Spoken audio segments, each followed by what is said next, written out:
Krishna Krishna Krishna Hare Hare Hare Ram Ram Ram Hare Hare. The sun is looking so nice. There is a beautiful pond.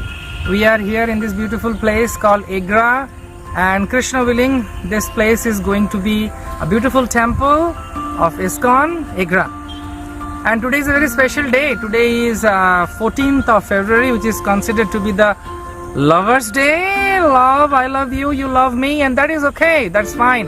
Everybody needs to love someone, otherwise where they will go. However, whenever we say I love you, love means sacrifice. Rupa Goswami says, one of our Acharya, that what is love? Love means where there is every possibility of breaking up a relationship, still it continues, that is called love. In this material world, love means you give me something, I will give you something. You scratch my back, I will scratch your back. But in the spiritual world, unless and until one person understands what is the meaning of sacrifice, what is the meaning of serving others, love means I want to do something wonderful for you.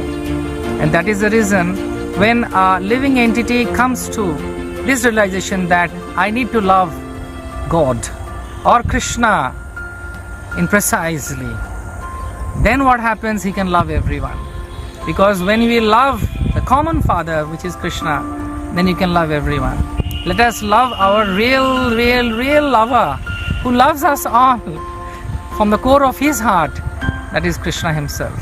So wish you all a very happy Krishna conscious Valentine's Day, and that is today, and let us become more closer to Krishna by loving him and by serving him. Hare Krishna.